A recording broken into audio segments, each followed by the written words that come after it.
Assalamualaikum warahmatullahi wabarakatuh, dan salam sejahtera bagi kita semuanya. Perkenalkan, kami dari kelompok 2, mata kuliah pengantar manajemen dari jurusan Pendidikan Ekonomi kelas A. Di sini kelompok kami akan menjelaskan materi terkait lingkungan dan budaya organisasi. Pada slide pertama ini, kami akan menjelaskan pengertian dari pengorganisasian. Menurut Kefto Samuelsi, pengorganisasian merupakan proses mengatur semua kegiatan secara sistematis dalam mengelola sumber daya. Jadi, pengorganisasian adalah suatu kegiatan pengaturan pada sumber daya manusia dan sumber daya fisik lain yang dimiliki perusahaan untuk menjalankan rencana yang telah ditetapkan serta menggapai tujuan bersama. Pengorganisasian merupakan sebuah aktivitas penataan sumber daya manusia yang tepat dan bermanfaat bagi manajemen, dan menghasilkan penataan dari karyawan. Dengan kata lain, pengorganisasian adalah fungsi manajemen yang berhubungan dengan pembagian tugas. Pengorganisasian mempermudah manajer dalam melakukan pengawasan dan menentukan orang yang dibutuhkan untuk melaksanakan tugas-tugas yang telah dibagi-bagi tersebut. Pengorganisasian dapat dilakukan dengan cara menentukan tugas. Pengorganisasian merupakan sebuah aktivitas penataan sumber daya manusia yang tepat dan bermanfaat bagi manajemen, dan menghasilkan penataan dari karyawan. Hal pokok yang perlu diperhatikan dari pengorganisasian. Yang pertama, menentukan arah dan sasaran suatu organisasi. Yang kedua, menghasilkan bahan kerja masing-masing suatu organisasi. Yang ketiga, membuat job description atau uraian pekerjaan. Yang keempat, menentukan seseorang atau karyawan yang berdasarkan atas pertimbangan arah dan sasaran, beban kerja, dan uraian kerja dari masing-masing satuan organisasi. B. Dasar koordinasi dan organizing. Yang pertama, seseorang yang duduk di satuan organisasi harus memiliki kompetensi, yaitu kemampuan dan kemauan. Yang kedua, memiliki karakter, yaitu sikap dan kepribadian yang sesuai dengan hal-hal pokok dalam berorganisasi. Yang ketiga, memiliki talenta, yaitu bakat dan potensi yang sesuai dengan hal-hal pokok dalam berorganisasi. Yang keempat, memiliki komitmen, yaitu keikatan dan loyalitas dalam berorganisasi. Yang kelima, agar karyawan dapat menjalankan prinsip dasar dengan baik dan memiliki performa yang layak, manajemen berkewajiban mengembangkan para pegawai. C. Pengertian kekuasaan. Kekuasaan atau power berarti suatu kemampuan untuk memengaruhi orang atau merubah orang atau situasi. Jika perubahan pada orang atau situasi adalah perubahan yang baik, tentunya power tersebut memberikan konotasi yang positif, bahkan sangat diperlukan. Konotasi negatif dari kekuasaan seringkali muncul dikarenakan terdapat berbagai kasus di mana seseorang atau sebuah organisasi yang diberi kekuasaan tidak menggunakan untuk hal yang positif.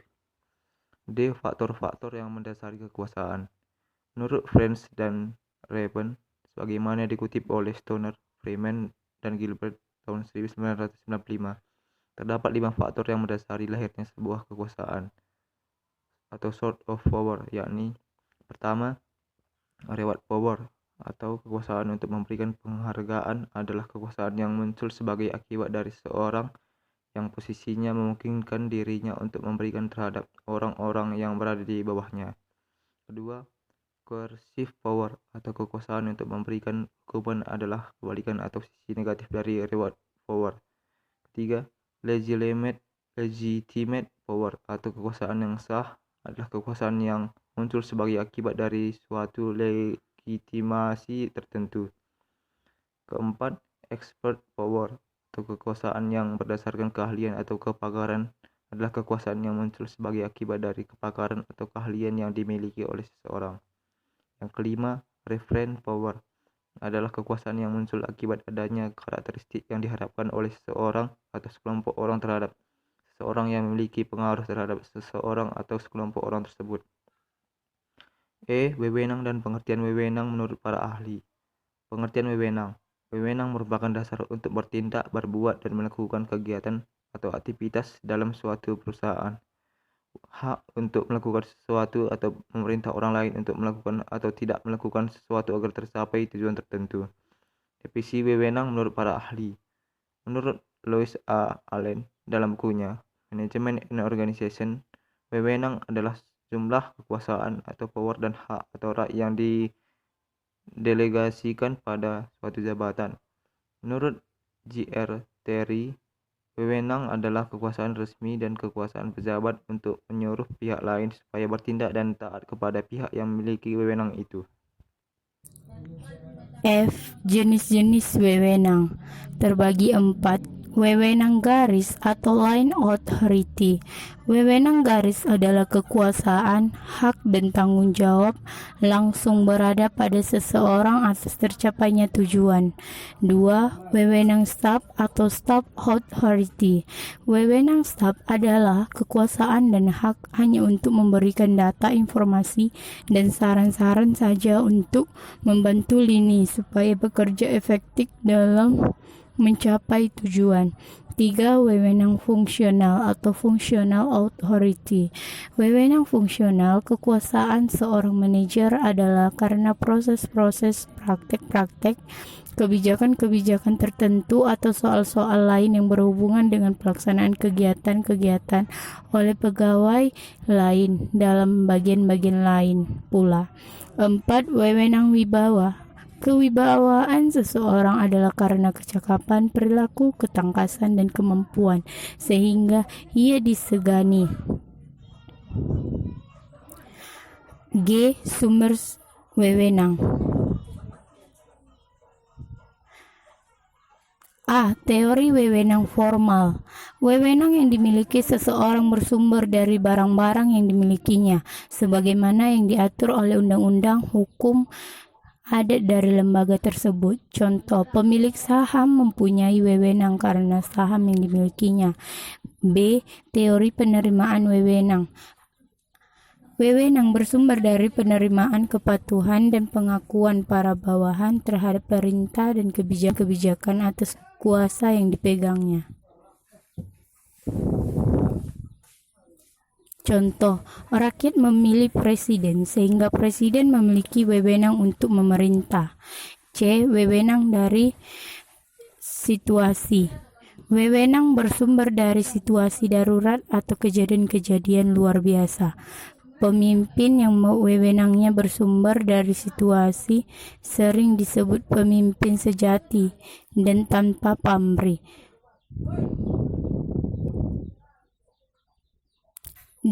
Wewenang dari jabatan. Wewenang bersumber dari posisi yang dijabatnya di dalam organisasi yang bersangkutan. Contoh, seorang dosen mempunyai wewenang untuk meluluskan seorang mahasiswa karena ia mempunyai wewenang atau kedudukan. Wewenang dari faktor teknis. Wewenang bersumber dari komputer yang dipakainya untuk memproses data. Operator berwenang menginformasikan dan menjelaskan hasil proses data itu menjadi suatu keputusan yang diterima oleh orang lain. Wewenang dari hukum. Wewenang bersumber dari hukum atau undang-undang yang berlaku. Contoh, polisi mengatur lalu lintas karena ada hukum yang mengaturnya. Batasan-batasan wewenang. Kemampuan jasmani, alamiah, teknologi, pembatasan ekonomi, friendship agreement, lembaga, hukum-hukum. Bentuk departementasi dan pembagian kerja dalam manajemen. Departementasi merupakan pengelompokan kegiatan kerja yang hampir sama dan erat hubungannya satu dengan yang lain. Pembagian kerja merupakan pemecahan tugas sedemikian rupa sehingga orang per orang di dalam organisasi bertanggung jawab pada dan melaksanakan kegiatan tertentu saja. Beberapa dalam departementasi. Departemen fungsional. Pekerjaan dapat dikelompokkan menurut fungsi dari organisasi perusahaan bisnis meliputi fungsi seperti produksi, pemasaran, keuangan, akunting, dan personalia. Rumah sakit meliputi fungsi seperti rumah tangga, farmasi, dan personalia. B. Departemen teritorial, pembentukan kelompok atas dasar daerah geografis. Logikanya adalah bahwa semua kegiatan dalam daerah tertentu seharusnya ditugaskan kepada seorang manajer. C. Departemen produk. Dalam banyak perusahaan besar yang produknya beraneka ragam, kegiatan dan personalia dikelompokkan atas dasar produk. D. Departementasi pelanggan. Contoh departementasi yang berorientasi pada pelanggan adalah lembaga pendidikan. Baiklah, saya akan melanjut materi yang ke-10, yaitu pengertian tanggung jawab. Tanggung jawab adalah keharusan untuk melakukan semua kewajiban atau tugas-tugas yang dibebankan kepadanya sebagai akibat dari wewenang yang diterima atau dimilikinya. Tanggung jawab tercipta karena penerimaan wewenang manajer atau top manajemen harus bertanggung jawab kepada pemilik perusahaan, karyawan perusahaan, dan pemerintah dan konsumen. Yang ke-11 yaitu bentuk pendelegasian dan desentralisasi wewenang. Delegasi didefinisikan sebagai pelimpahan wewenang dan tanggung jawab formal kepada orang lain untuk melaksanakan kegiatan tertentu. Pendelegasian merupakan alokasi atau pembebanan tugas, wewenang, dan permintaan akan pertanggungjawaban pelaksanaan tugas. Jadi kesimpulan dari makalah ini yang pertama yaitu dari pembahasan di atas khususnya mengenai fungsi manajemen yaitu pengorganisasian, maka kami dapat menyimpulkan beberapa hal antara lain. Yang pertama, fungsi pengorganisasian adalah fungsi manajemen yang berhubungan dengan pembagian tugas. Pengorganisasian mempermudah manajer dalam melakukan pengawasan dan menentukan orang yang dibutuhkan untuk melaksanakan tugas-tugas yang telah dibagi-bagi tersebut. Yang kedua, pengorganisasian juga suatu kegiatan pengaturan pada sumber daya manusia dan sumber daya fisik lain yang dimiliki perusahaan untuk menjalankan rencana yang telah ditetapkan serta menggapai tujuan perusahaan. Yang ketiga yaitu pengorganisasian dapat dilakukan dengan cara menentukan tugas apa yang harus dikerjakan, siapa yang harus mengerjakannya, bagaimana tugas-tugas tersebut dikelompokkan, siapa yang bertanggung jawab atas tugas tersebut, dan pada tingkatan mana keputusan harus diambil. Yang kelima yaitu komunikasi antar bagian dalam pengorganisasian harus dijaga dengan baik supaya adanya koordinasi yang kuat dan tidak terjadinya komunikasi sehingga pertukaran informasi dapat berjalan dengan lancar yang akhirnya meningkatkan kesejahteraan perusahaan.